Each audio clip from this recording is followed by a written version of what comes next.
Buenas tardes, bienvenidos a Consultorio Legal, transmitiendo aquí desde Naucalpan de Juárez a través de Frecuencia CAT. Le doy las gracias por estar escuchándonos. Vamos a hablar de un tema importante, pues como son importantes todos los temas legales y de los cuales tenemos que estar informados. El día de hoy hablaremos de la nulidad de matrimonio en relación con los alimentos. ¿Qué efectos tiene el que se declare la nulidad de un matrimonio en relación con estos alimentos? Si en este caso la cónyuge que mantuvo un segundo matrimonio, por ejemplo, tiene derecho a percibir alimentos. Pues primero empezaré hablando de lo que es el matrimonio, cómo se encuentra regulado el matrimonio dentro de diversas legislaciones, pero específicamente en la del Estado de México y en la Ciudad de México. Bueno, así tenemos que, conforme al Código Civil de la Ciudad de México, tenemos que el matrimonio es la unión libre de dos personas unidas para realizar vida en común, en donde ambos se procuran respeto, igualdad y ayuda mutua. Debe celebrarse ante un juez del registro civil y con las formalidades que pues se estipulen en cada una de las leyes que así lo establece. Esto varía dependiendo de cada entidad federativa.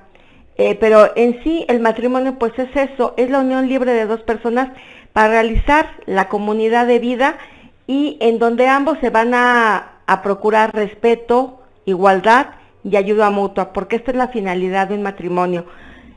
Para que efectivamente se realice este matrimonio, pues dada la importancia de esta institución, se deben de cumplir ciertos requisitos. También existen impedimentos acerca del matrimonio. Estos impedimentos pues, precisamente impiden la celebración de este matrimonio.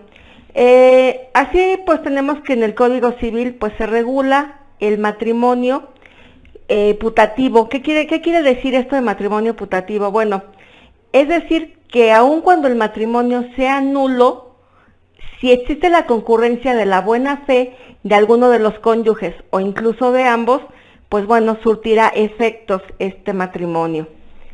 En relación con la unión marital, cuando se unen dos personas con esta intención de hacer una comunidad donde ambos se deben de procurar respeto, igualdad y ayuda mutua, pues bueno, debe existir, uno de los requisitos es que ambos estén libres de matrimonio. Porque de lo contrario, pues bueno, este matrimonio será una de las causales por las cuales este matrimonio podrá ser anulado. Y obviamente, ¿quién podrá anular este matrimonio? Pues bueno, sería la que celebró el primer matrimonio, la contrayente, la primera esposa. Mientras no se declare nulo el segundo, pues seguirá surtiendo sus efectos legales. Así tenemos que el artículo 258 del Código Civil para el Distrito Federal, hoy Ciudad de México, señala que en el caso, por ejemplo, del divorcio y que puede ser aplicable a la cuestión de la nulidad de un matrimonio, se deben de dictar las medidas provisionales.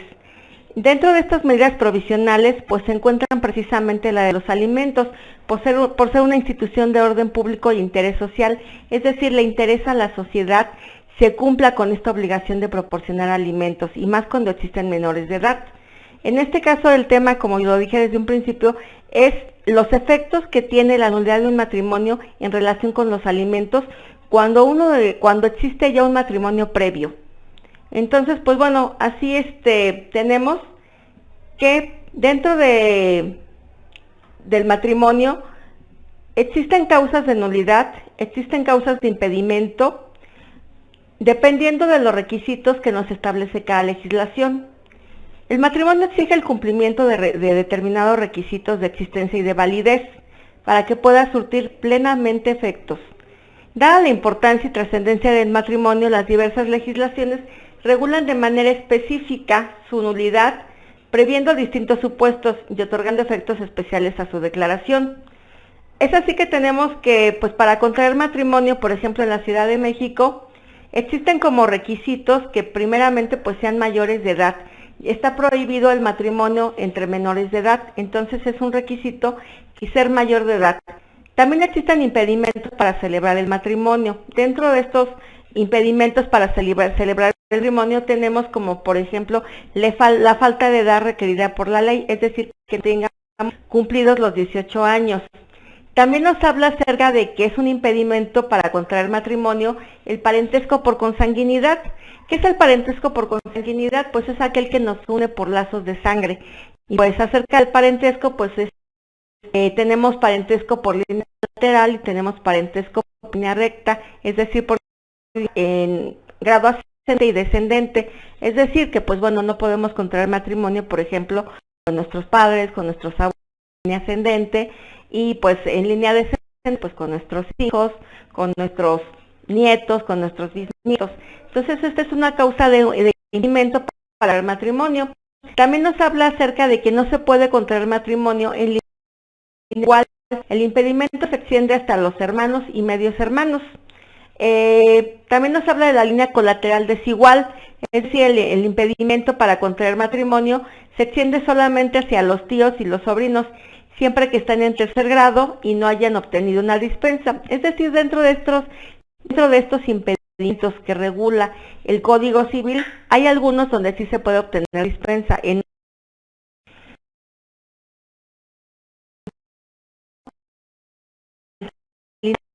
Sin limitación alguna. ¿Qué es el parentesco por afinidad? Pues bueno, el parentesco por afinidad es aquel que se da en relación con el matrimonio, es decir, el contrayente con los parientes del otro cónyuge. Ese es el parentesco por afinidad. Entonces también ese es un impedimento para contraer matrimonio.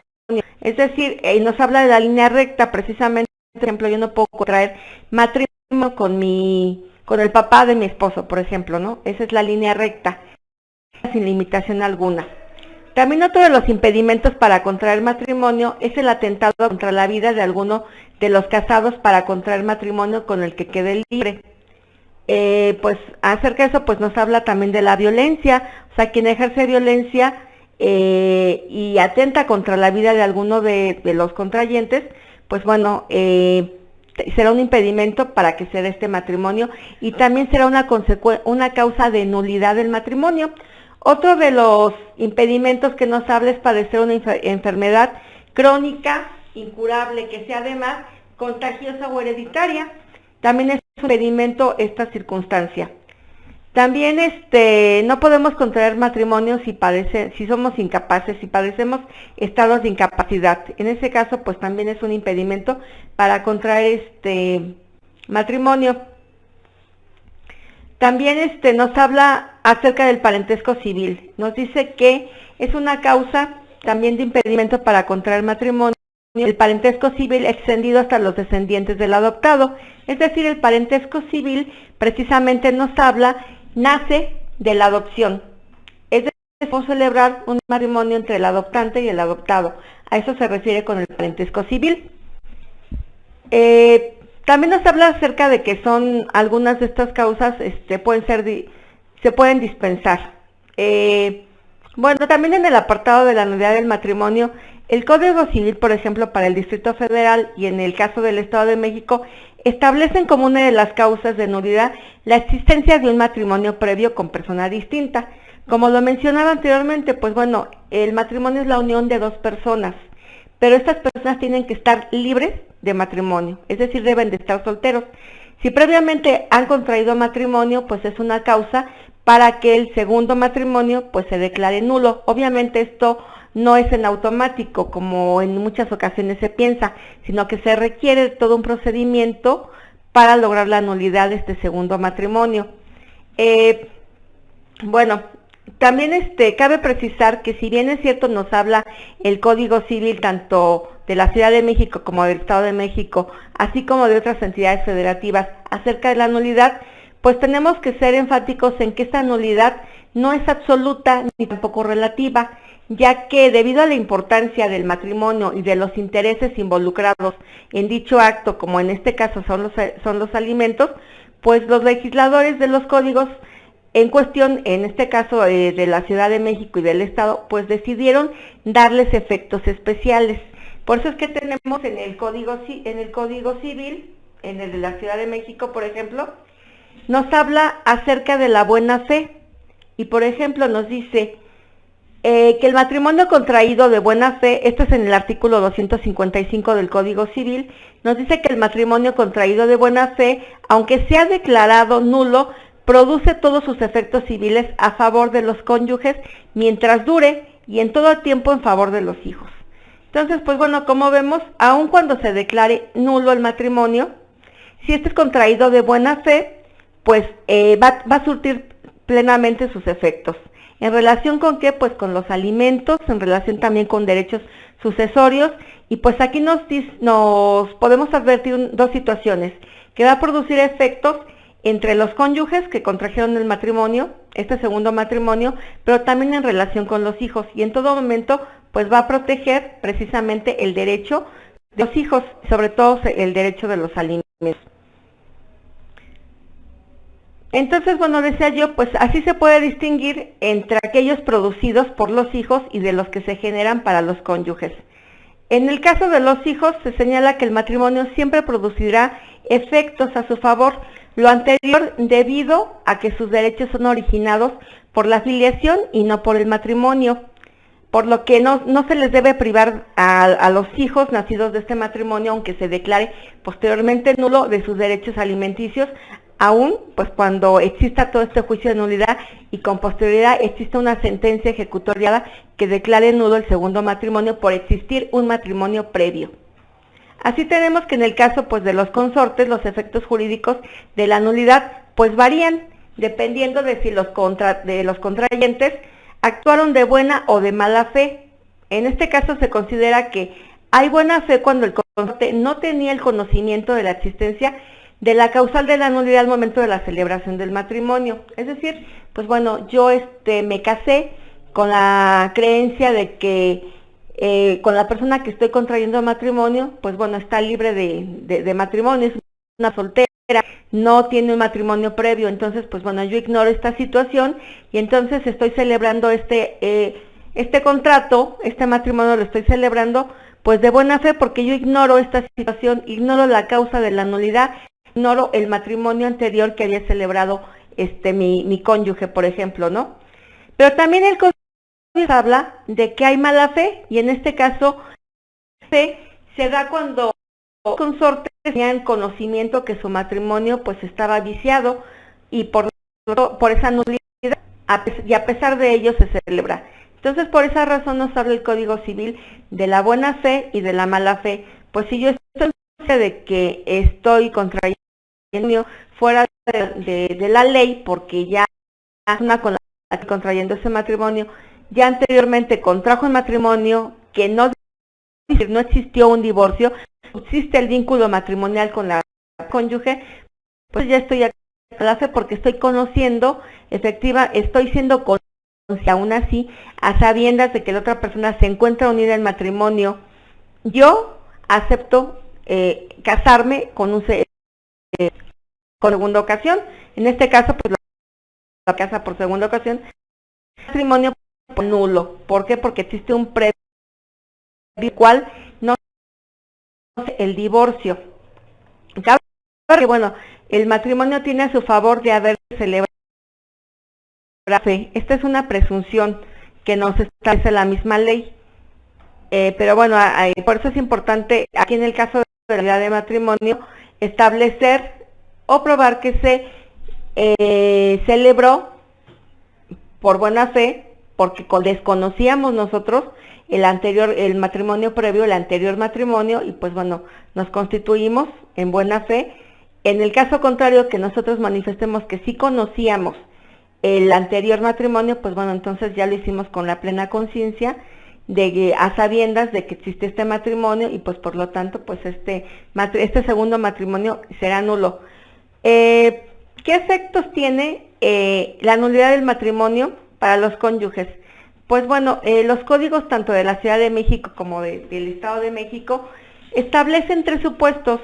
Como yo lo decía, cuando ambos cónyuges han procedido de mala fe, es decir, los dos son sabedores de que existe, que alguno de ellos tiene un matrimonio previo, o incluso hasta los dos podrían tener un matrimonio previo, el matrimonio producirá efectos civiles solamente en favor de los hijos.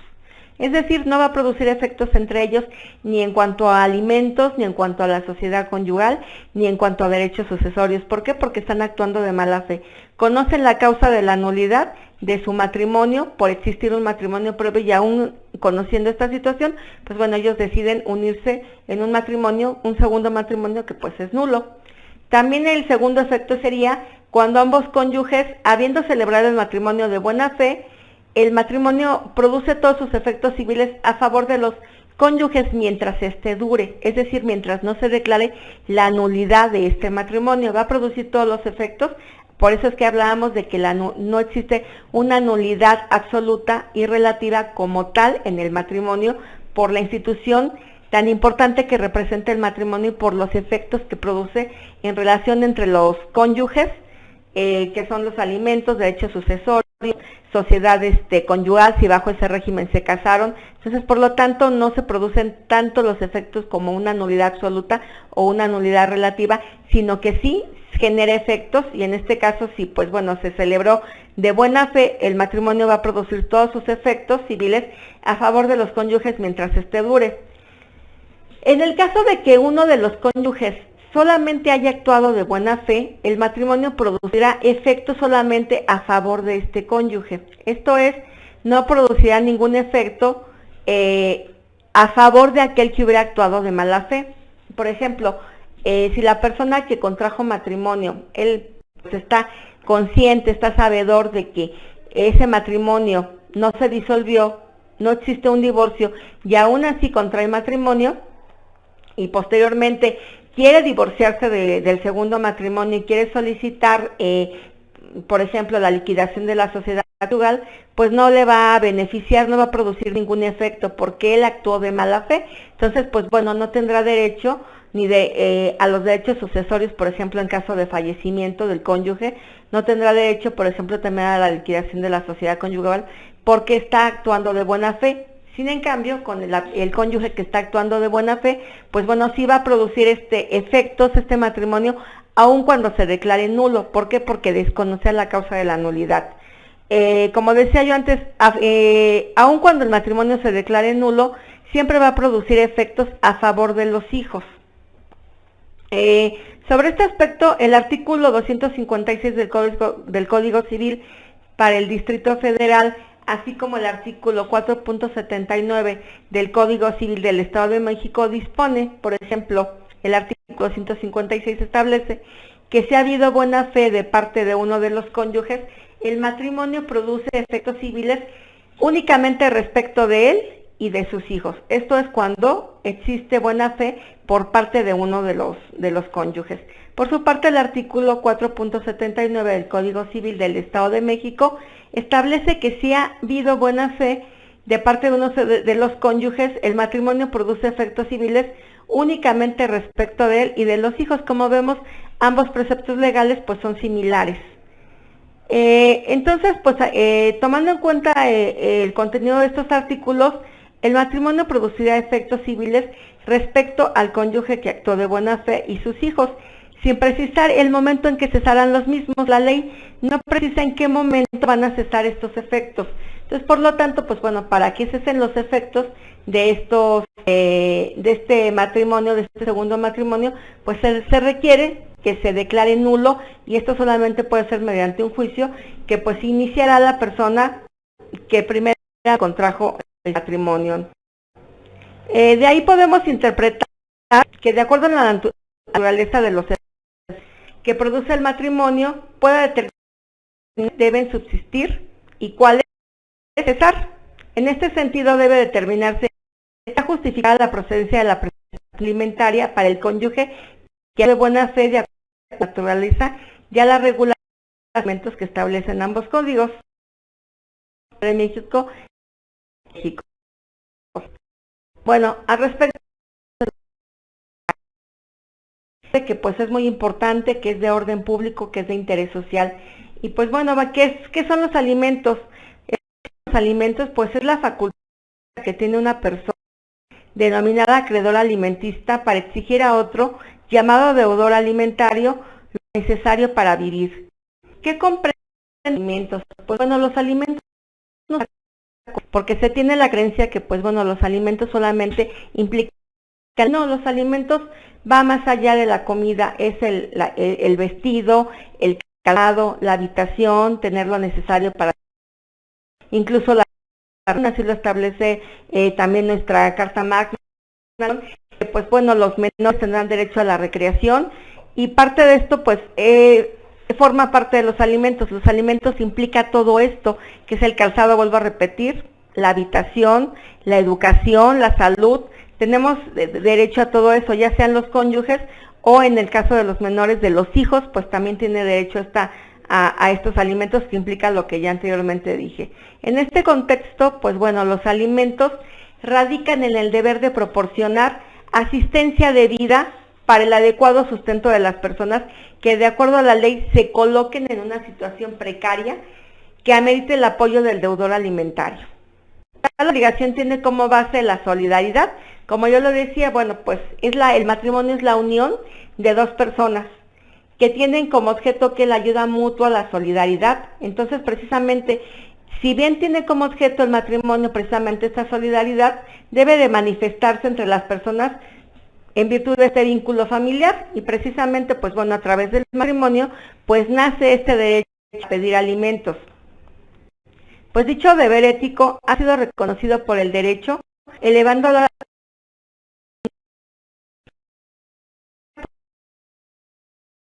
propósito fundamental, proporcionar al alimentario lo suficiente y necesario para su manutención y subsistencia. Bueno, no solo es el derecho y la obligación de dar alimentos, sino que también existe una sanción cuando no se cumple con esta obligación alimentaria, porque bueno, puede constituirse un delito. Incluso, por ejemplo, en la Ciudad de México, tenemos que si en un lapso de 90 días, el deudor alimentario no cumple con su obligación de proporcionar alimentos, se tendrá que registrar en un registro que se llama de deudores morosos alimentarios, precisamente para que se tenga el registro de esta persona que no está cumpliendo con la obligación alimentaria. ¿Qué implica este registro de ese deudor alimentario moroso?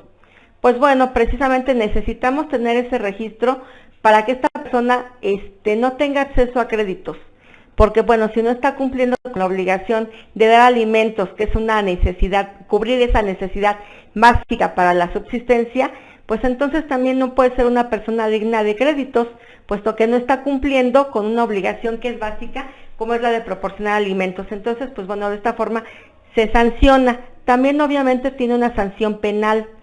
Si hay un incumplimiento de obligaciones alimentarias, también se puede proceder penalmente en contra de este deudor alimentario. Entonces así tenemos que, bueno, los alimentos tienen su reconocimiento como obligación jurídica, y la procuración de los alimentos trasciende a los integrantes del grupo familiar al ser su cumplimiento de interés social y de orden público. Como lo dije anteriormente, pues bueno, este interés social y orden público se debe a que el Estado debe de vigilar que las personas se den esta asistencia, se procuren por los medios de vida suficientes cuando de los integrantes del grupo familiar carezca de los mismos y se encuentre en la posibilidad real de obtenerlos. Si una persona pues está en la necesidad de pedir alimentos porque carece de ellos, pues el otro cónyuge tiene la obligación de suministrar estos alimentos. Para esto este vínculo es el matrimonio por los lazos de solidaridad. Así también tenemos que, pues bueno, la ley se ha previsto asimismo que tal deber de solidaridad lo tienen los integrantes del grupo familiar, entendiendo como parte del mismo, principalmente, pues a los hijos, padres, cónyuges, concubinos y subsidiariamente a los ascendientes y descendientes más próximos en grado, así como los hermanos y parentes colaterales, o a falta por imposibilidad de los ascendientes y descendientes. En este caso, pues hablamos de los vínculos de solidaridad, y pues precisamente a través del matrimonio es donde nosotros creamos este vínculo de solidaridad. Es decir, y también uno de los principios, características de los alimentos, es que estos alimentos tienen que ser recíprocos. Es decir, quien tiene el derecho de pedir alimentos, a su vez tiene la obligación también de dar alimentos. ejemplo, yo como tengo la obligación de darle alimentos a mis hijos, pero a su vez, como es una característica de la reciprocidad, pues en su lado, si yo llego a estar carente, tengo la necesidad de estos alimentos, pues yo puedo demandar pago de estos alimentos porque son recíprocos. En el caso del matrimonio, pues divorcio,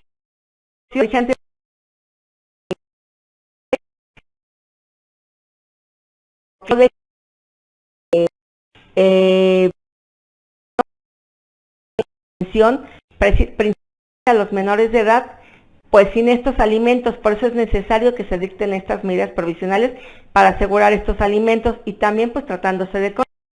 En el caso del divorcio, en el caso de un matrimonio nulo, también se deben de dictar estas medidas provisionales, es decir, no se debe de dejar en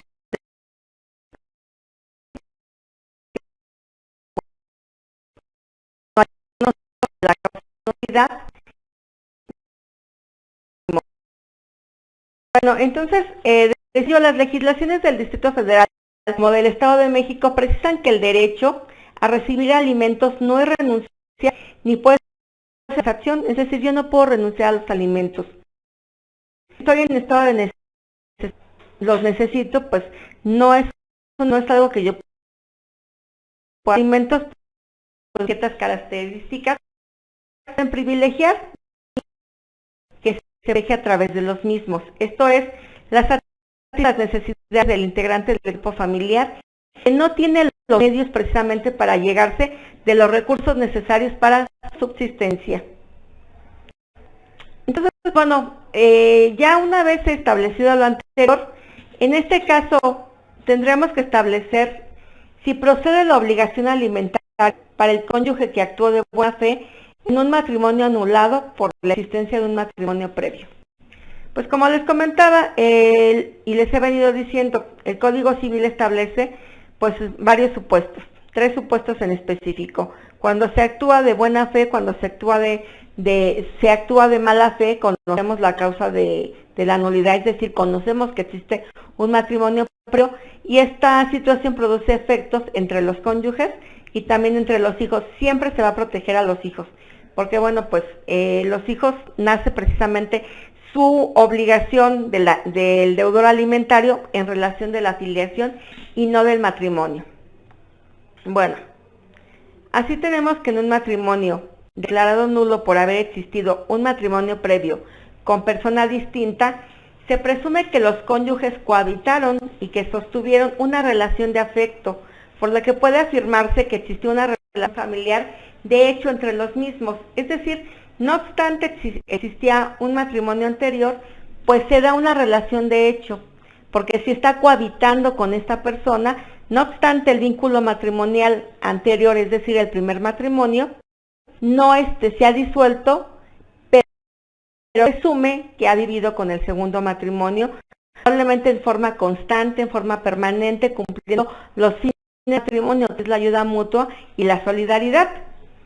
Entonces, en ese sentido, el derecho no debe desconcertar realidad. Es una realidad social que tenemos, que bueno, muchas personas dejan de habitar, dejan de vivir con su pareja con la que contrajeron el primer matrimonio, pero por ciertas situaciones, por desidia o por otras situaciones, pues bueno, no disuelven su vínculo matrimonial, es decir, no se divorcian y contraen matrimonio con otra persona, y pues bueno, este matrimonio pues es nulo desgraciadamente, pero pues produce efectos también, y estos efectos pues son en relación también a derechos sucesorios y alimentos.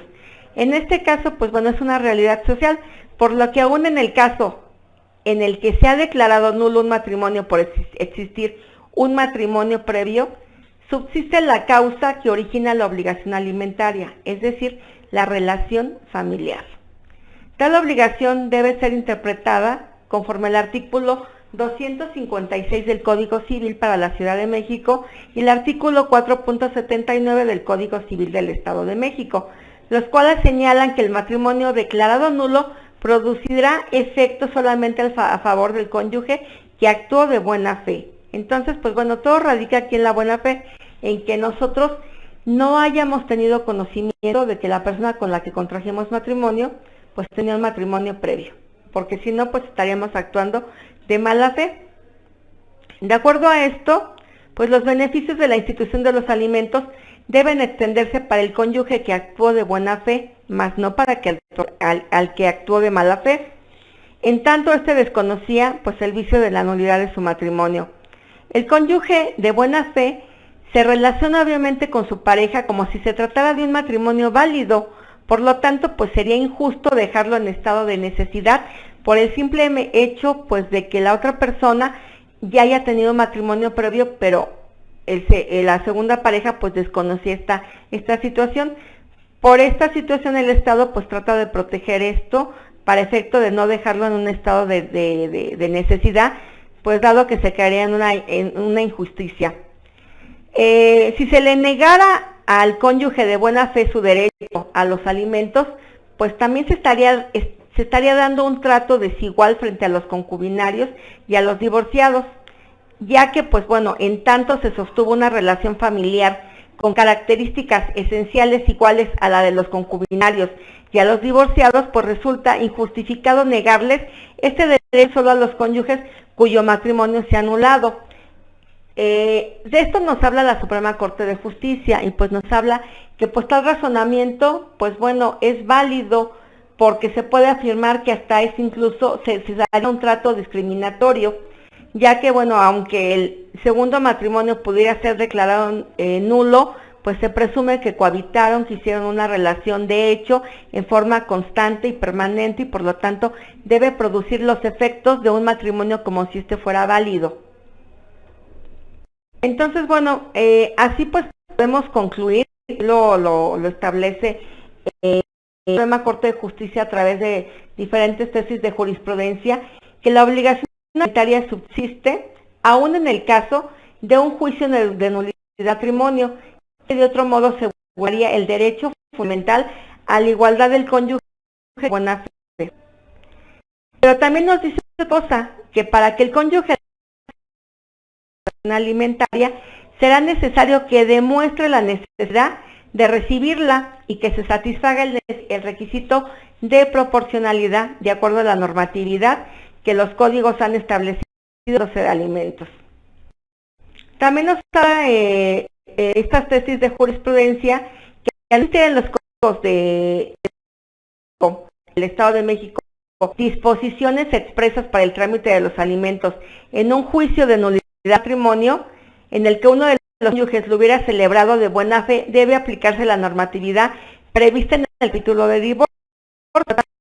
Decía anteriormente, pues bueno, se debe de solicitar medidas provisionales, provisionalmente se deben de solicitar el pago de los alimentos, ya que a pesar de que pues no se puede equiparar el divorcio con el matrimonio nulo, sí se exigen ciertos requisitos para los divorciados en tratándose de alimentos. Por mayoría de razón, estos deben de establecerse para los integrantes del matrimonio que se declara nulo. Es así que pues debe resolverse que de acuerdo con los artículos 256 y 4.79 del Código Civil del Estado de México, y con base en la naturaleza de la institución de alimentos, estos son procedentes para el cónyuge de buena fe en un juicio de nulidad de matrimonio, cuando la causa de nulidad se fundó en la existencia de un matrimonio previo con persona distinta. Para su debida tramitación deberán aplicarse las disposiciones que regulan los alimentos para los divorciados, de acuerdo a las disposiciones de cada código. Bueno, entonces, concluimos en relación con la nulidad de matrimonio y los alimentos, que cuando un cónyuge se casa y actúa de buena fe, tiene derecho a pedir los alimentos, no obstante existe un matrimonio previo y este no se haya disuelto, es decir, no exista divorcio, porque si no se estaría dejando en estado de indefensión y en estado de necesidad pues a la segunda contrayente, y se le estaría dando un trato desigual, un trato discriminatorio en relación con los concubinarios o con los divorciados, puesto que aun cuando este matrimonio sea nulo, pues se tiene la presunción de que se cohabitaron, que hicieron una unión en forma constante y permanente. Por el lado de los hijos, pues bueno, no existe un mayor conflicto porque el derecho a pedir alimentos de los hijos nace por la filiación, no por el matrimonio. Entonces, aun cuando un matrimonio se declare nulo, los hijos siempre van a tener protegidos sus derechos, tanto en los alimentos como en sus derechos sucesorios y otros derechos que pues por virtud de la mera filiación nacen entre ellos. Ahora, también es importante señalar qué pasa con los bienes. Esto es en relación, lo que platicamos es en relación con los alimentos, pero ¿qué pasa con los bienes cuando un matrimonio se declara nulo?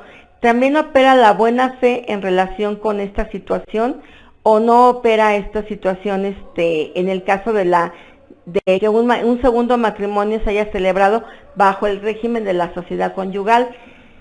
Es una pregunta pues que bueno, también muy frecuentemente se vienen haciendo las personas cuando se ven ante una situación de nulidad de matrimonio, cuando descubren que pues con la persona que contrajeron matrimonio ya tenían un matrimonio previo, entonces empieza la preocupación que si los bienes que se hicieron dentro de este matrimonio van a pasar a formar parte del patrimonio que se hicieron en relación al primer matrimonio. Y pues bueno, en este caso no, siempre y cuando el matrimonio haya sido realizado de buena fe. Si fue así, pues los efectos también subsisten y proteger al cónyuge que haya celebrado el segundo matrimonio. Es decir, pues también esta parte de la liquidación de la sociedad conyugal no va a ser afectada por la celebración del primer matrimonio, en razón de lo que anteriormente vengo diciendo.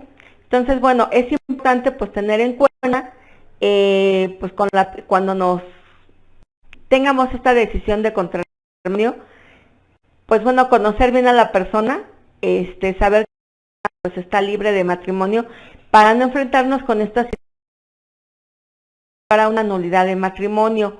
También tenemos que conocer los impedimentos que la legislación, dependiendo del lugar donde nos vamos a casar, pues establece para poder contraer matrimonio, como estos impedimentos que ya anteriormente mencioné, establecidos en el Código Civil.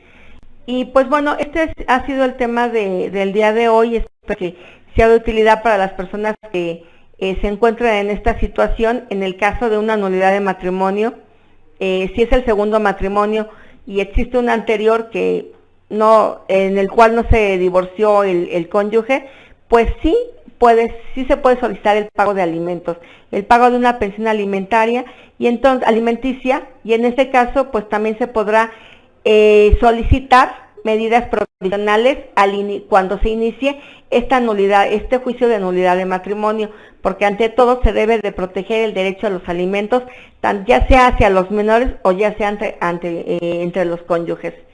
Y pues bueno, así lo ha declarado la primera sala de la Suprema Corte de Justicia en la tesis de jurisprudencia, cuyo rubro es el siguiente: alimentos. En los juicios de nulidad de matrimonio fundados en la existencia de matrimonio previo, es procedente el pago de alimentos a favor del cónyuge que actuó de buena fe. Esto se refiere a la legislación de la Ciudad de México y del Estado de México y hacen referencia precisamente a los artículos 256 del Código Civil del Distrito Federal o Ciudad de México y el artículo 4.79 del Código Civil para el Estado de México. Y pues bueno, yo me despido deseándoles que pasen un bonito fin de semana. Muchas gracias por estar en Frecuencia CAT y estar escuchando Consultorio Legal. Yo los espero el próximo sábado a la misma hora, de 5 a 6 de la tarde, y pues me despido de ustedes. Y me encuentro a sus órdenes, la maestra Nelly de Toscano. Muchas gracias por su atención.